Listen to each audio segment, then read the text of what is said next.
Hello, and welcome to another episode of Joy and Gratitude. And I am joined by the wonderful Beth and Nio. Beth, what's going on? Hey, Nio. Today I thought we would talk about joy. It's in the name of our podcast, which means we obviously believe in it. But I wanted to resurrect our conversation around joy and our agency in creating joy. I think you may hear this. I hear it all the time. People say, oh, find joy. Like there's this word, finding joy. And for some reason, I'm just like giggling about it because finding joy just doesn't feel the same to me as creating joy. It feels, again, as if that's going to be happenstance. Like, oh, I just found it. It's like, no. I mean, tuning in will enable you to maybe find joy. So we can talk about that. What's the difference between finding joy and creating joy? And maybe, actually, as I'm correcting myself right here on the spot, I think finding joy is lovely. Let's talk about how to do that. And then let's add on top of that the layer of our agency and our empowerment to actually create joy, not just tune into finding it. I'm going to say that there are two things. There's one thing that's in common with both approaches. Whether you're finding joy or creating joy is the intentionality surrounding joy. Mhm. You intentionally have to make the decision to seek joy.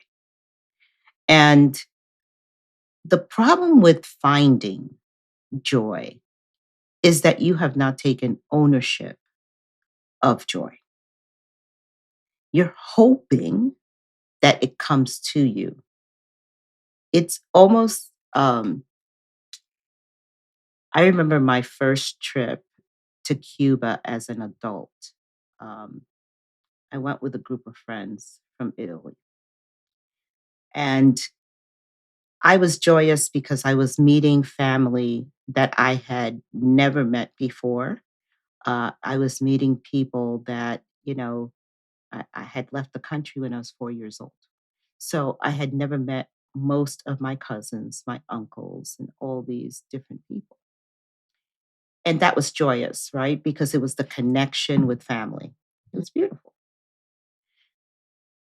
But it wasn't a situation that I said, I want to create joy. I want to have something that it's my go to when I'm in distress, that I can actually take my brain and take myself there because it's going to bring me happiness, safety, and the power and resilience to move forward. So, in that trip, and why bring the trip up? For me, the joy was meeting up with my family. For my friends from Italy, they had no connection with them. There was no joy there. So they couldn't find joy in what I found joy.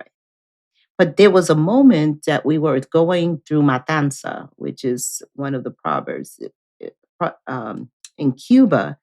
And we were walking down the street and we heard this amazing music and this woman singing.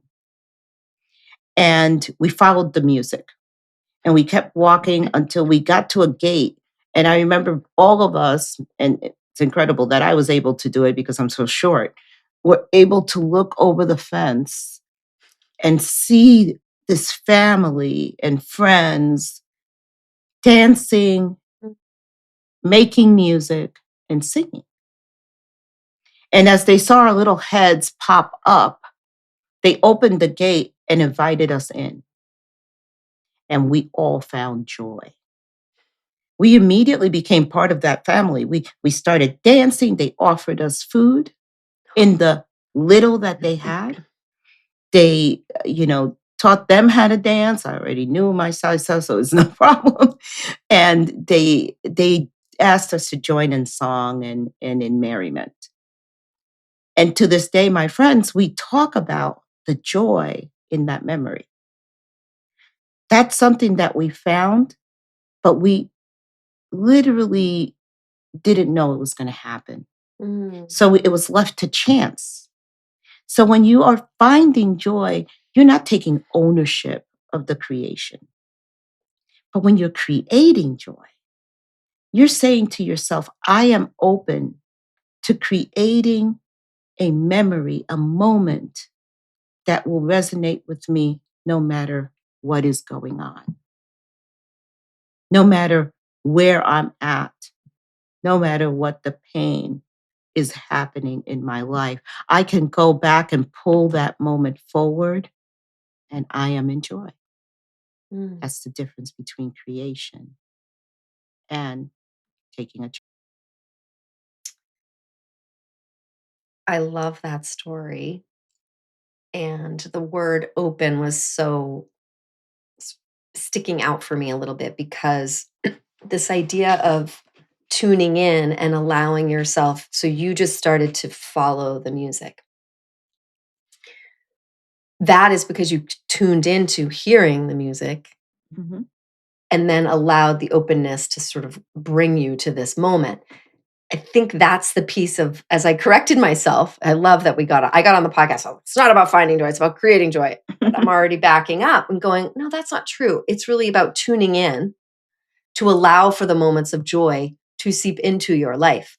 If we go Yes. on our treadmill living, you don't even notice the joy that is right around you. And that's what people mean when they say finding joy. I think really finding joy is slowing down enough to be able to tune in and maybe, just maybe, be open enough to shift whatever you were doing.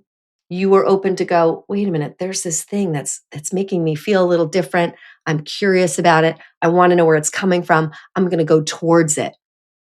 Going towards it is what allowed for you to find the joyous moment.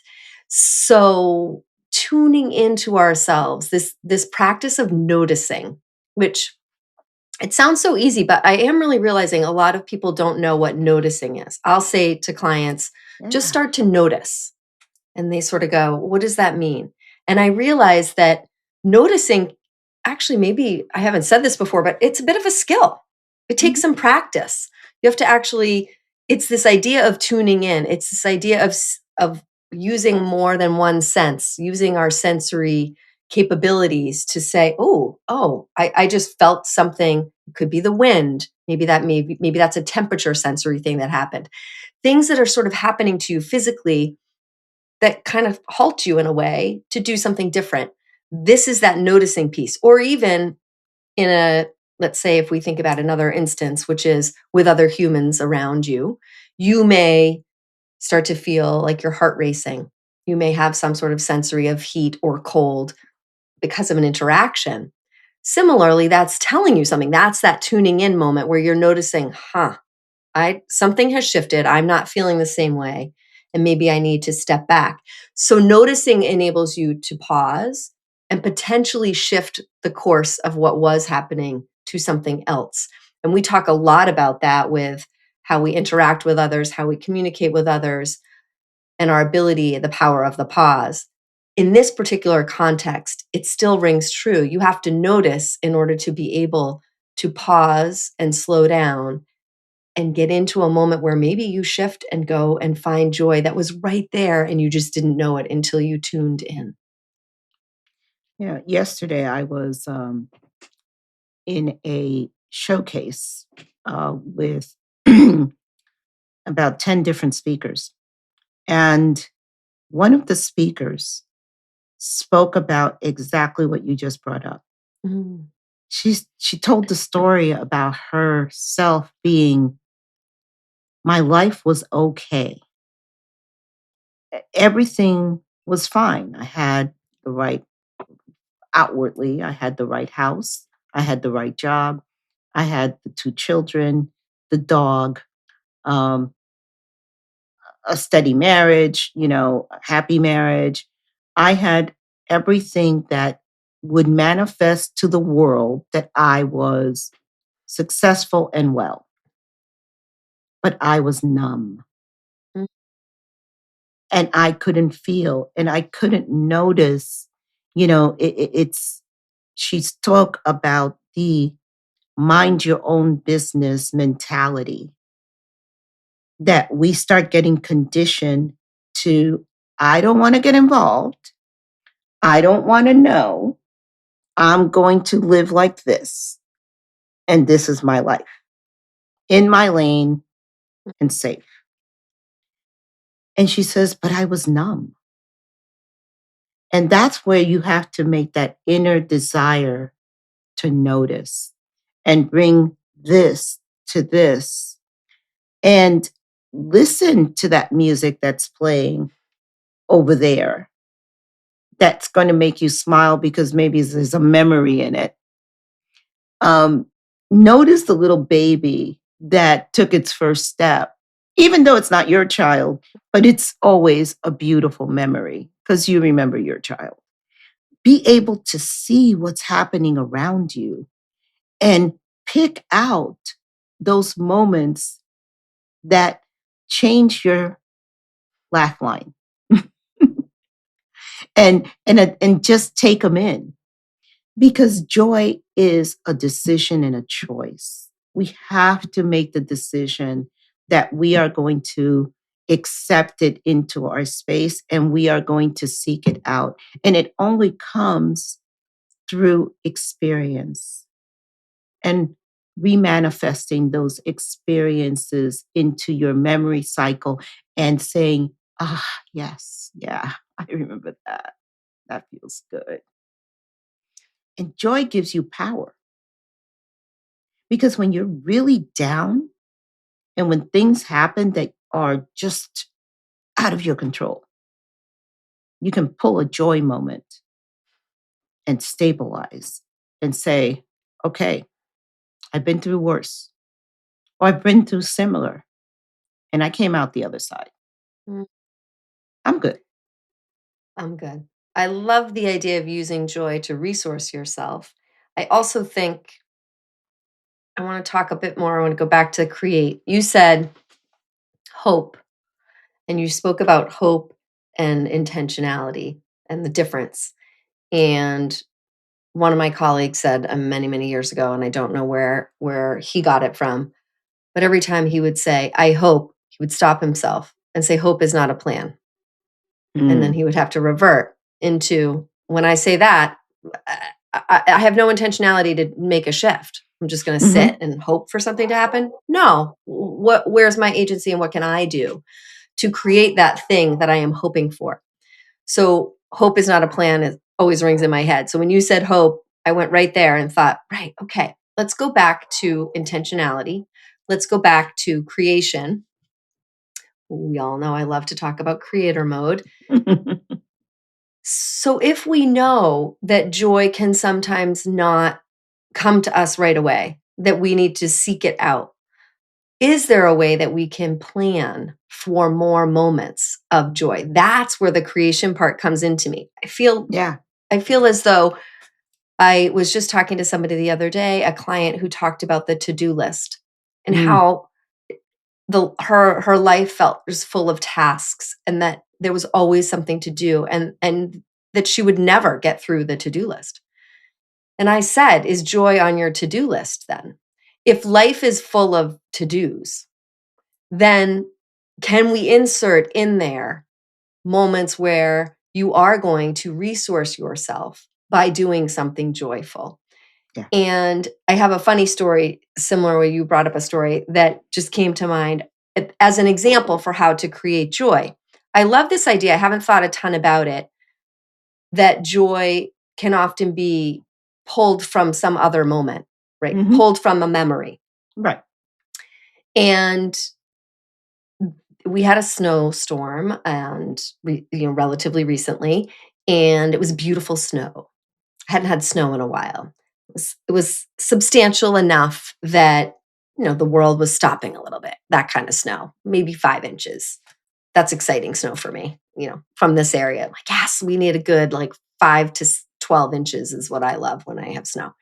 So there was a lot of snow, and it was the same kind that keeps you like, it's cold, you stay inside. And I was with my family, extended family, and I said, tomorrow, because it was snowing and snowing and snowing, I said, we are going out and we are going to make snow angels. And they said, well, we don't have any of our gear. Like we didn't know it was going to snow. We didn't bring anything. And I was like, you know what? Let's make it like a cold plunge style snow angel. Who cares what we're wearing? We can be cold. We're just going to go out and we'll make a snow angel and we'll come back in and we'll warm up and it's going to be amazing. I definitely had a bunch of like, Mom, you're a little crazy, Tia, you're a little Mhm. crazy. But the next day, when it wasn't so appealing, when we were cozy by the fire, my niece said, "Are we gonna go do the snow angels that you talked about?" And sadly, I wish the story ended with, "We did, and it made me so happy." But honestly, just the idea of doing it and her desire to join me in it brought us so much joy. And we started laughing because we started to remember what it feels like to be a kid creating snow angels in the first snow or the fluffy snow of life. Mhm. And that is exactly what happened. So the joy came, we actually didn't even have to do the activity. The Right. joy came by us remembering what playing in the snow feels like. And just even that was able to get us to be in conversation about it, to laugh about it, and to, like you said, just get us to smile thinking about the playfulness and joy of frolicking in the snow.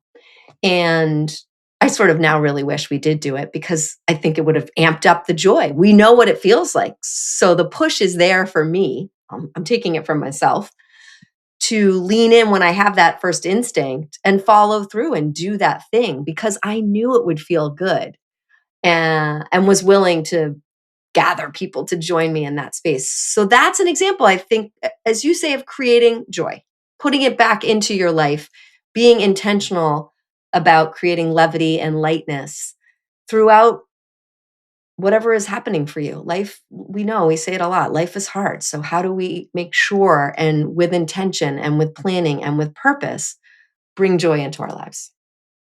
When I created Joy Notes, the book, um, everybody asked me why Joy Notes, and I was leaning into the joy that music gave me, but it really has neuroscience behind it, and it really speaks to the music that you love.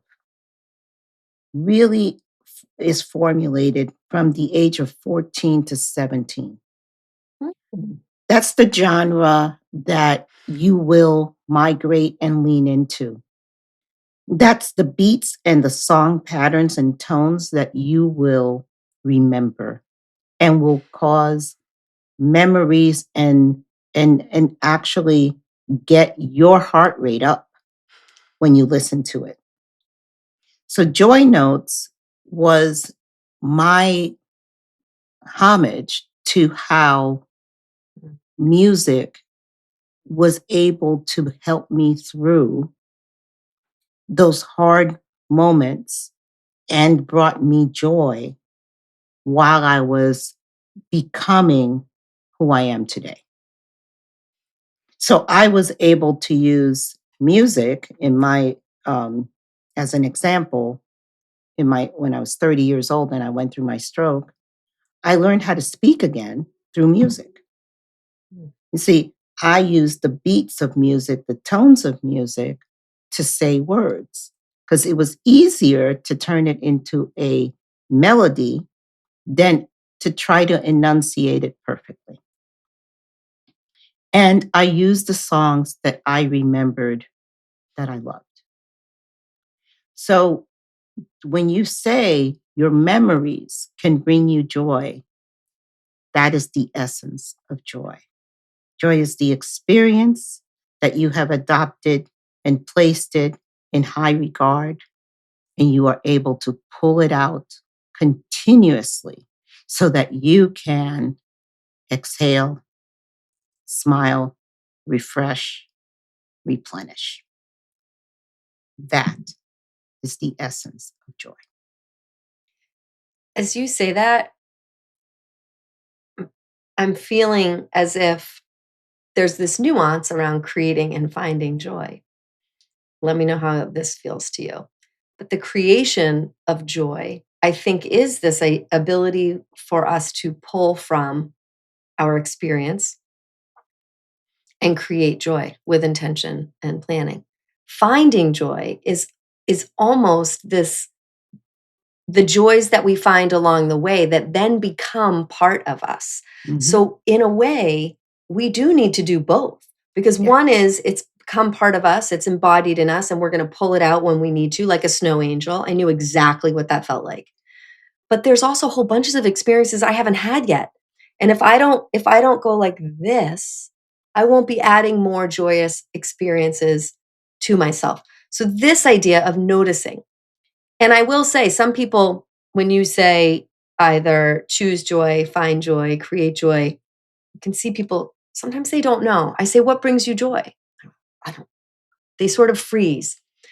So, what I love about this is this idea of that's when I say you need to notice what what gives you energy, what gets your heart racing, what are you doing when you cannot believe an hour has gone by and it feels like Mhm. 2 minutes? Like these are the questions I start to get people to say. Those are joyous moments that you can't even, time is flying by, you don't even realize what's happening. So helping people to understand what it feels like. But I agree, this tuning in piece, and I don't want to leave the music piece because there's just such a sweet story that I want to share with people, the impact of music. I feel like most people know the impact of music, and if they don't, I hope they will. Even through our podcast, we talk about music so much. And my mother just mentioned music being an incredible tool for her Mhm. for healing. And I realized that growing up, music was always on in my house all the time. And I have very joyful moments and memories of, oh, Sundays, there was always classical music. We always had a lot So of good. classical music That's playing. funny. We did too. That's Really? amazing. It was like, it just was a day. It's almost as if the music was corresponding to the day of rest. And in, Yes. and in our youth, it really was a day of rest. Most people actually either went to church or chose to rest, had a Mhm. family dinner. That was much more accepted than I think today, where Sundays have a little bit disappeared. You have to be really intentional to hold space for rest on Sunday now that all the stores are open and so Right. many things have Yeah. changed. But back in the day, stores weren't even open. You didn't have a Mhm. choice to go. So that beautiful day of rest, that beautiful day of family time for me was represented through beautiful classical music. Now, when you tell me this 14 to 17, I did not know that data. And I kind of love it because I think back to what was I listening to then, and that is exactly the music that I choose to have on in my house. So the James Taylor type Mhm. music, Alanis Morissette, there were Carly Simon, right? Mhm. Natalie Merchant. Those were the kinds of music that impacted me, that I go back to for my joy. And now it's so fun because what you don't realize is when you're doing that, you are also providing a memory to the next generation who is surrounded by your choice of music and your choice of what brings you joy throughout, their growing up. So I just realized that because I have an appreciation for classical music and jazz that came from my memories of Sundays.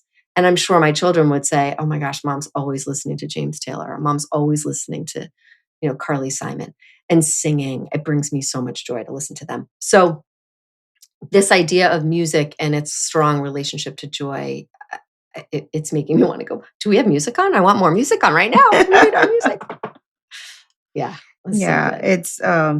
it's pretty special, but, enjoy you remember when, they were doing that whole thing of my love language? Yes. Oh, yes. Yeah, it really was your joy. It was the Mm, things that brought you joy. It was the things that basically lit you up.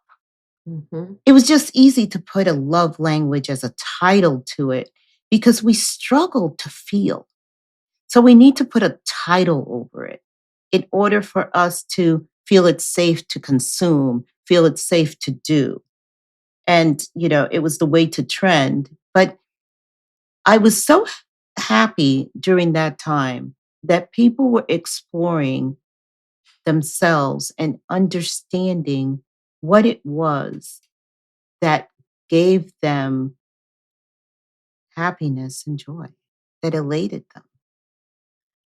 And that's the whole thing between the finding and creating mm. is knowing, understanding, doing the inner work. You know, Yes. here's the thing. We spend a lot of time being conditioned to create ourselves to be acceptable to others. And we spend little time accepting ourselves. There's so many things that have brought us joy and have been really special to us when we were going through our developmental ages and even our young adulthood that we put to the side because we were told it wasn't going to bring us the success, the the expected persona we were supposed to be. And what joy does, it actually opens the door for us to look into those shadows and smile again and welcome them back. Have you noticed a lot of people when they retire, all of a sudden they start painting, they start dancing, they start fishing, they start doing all these things that you're like, Roy, I never thought you were a dancer. Jane, I never knew you could paint. You know, the fact of the matter is, those are things that brought them joy, but they did not do openly Mm. because it was in their shadows and it wasn't the acceptable norm for them to succeed as to who they needed to be. But joy releases the uh, the wall Mm. and lets you pull in those talents, pull in those shadows, those things that we laid down. When you were saying it, the word burden was coming to mind, sort of the burden that we that stops us from Mhm. letting all of that flow. And I had this beautiful thought come in when we were talking about how we should celebrate all the different ways in which people find joy. So when you mentioned the love languages, I thought about Michael, whose love language is acts of service. And then I was thinking about music and I thought, yeah, he loves classic rock. And I thought, well, that makes sense. Like he's out doing, getting lots of things done. That's what motivates him. It makes him feel like he is loving you if he is doing for you. And he's in the car and there's always classic. If I come in the car after Michael has been, doing his thing, it's always super loud classic rock, which is so not me. But how Mhm. beautiful. Like that is where he thrives and where he feels joy. I'm quality time as my love language. So it's not surprising I'm listening to like James Taylor and I'm trying to like put myself in the presence of the ways in which he's singing. So really beautiful to say, wow, those are so different. And they can still, we just need to learn how to appreciate them in each other. And once again, we go back to we can build community, we can build connection when we acknowledge that we don't have to have the same mechanisms to feel love, the same mechanisms to create and find joy. But man, we can support each other when we see it and when we can feel somebody else in their joy, how to celebrate it and elicit more of it and amplify it together. That sounds exciting. And that takes work. You don't always, you hear somebody else's music or you watch them in their own love language, and sometimes you don't relate exactly. But how beautiful if we can start to relate a little bit more, start to appreciate that more, and lean into amplifying joy for ourselves and for all the people around us. Yeah. And let's take the challenge to notice, experience, and just put joy as a priority in your day. Yes. Just prioritize it. Give yourself a break, give yourself the grace. And with that, I go into our joy note of the session, and I'm going with classical music, The Blue Danube by Strauss. And it's because it's so graceful, so Mm. buoyant, and so celebratory. It actually puts us open to experience joy. What do gratitude rocks have to say? Let's see.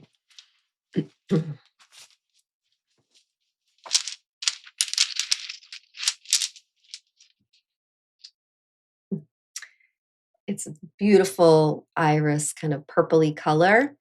And the word is connect, which we said multiple times, that joy and connection to self, connection to memories, and then connection outwardly to those around us are absolutely interrelated.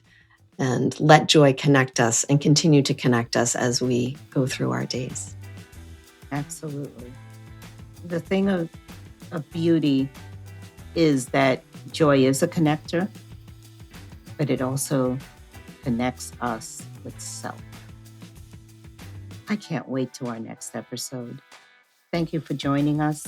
We look forward to seeing you again.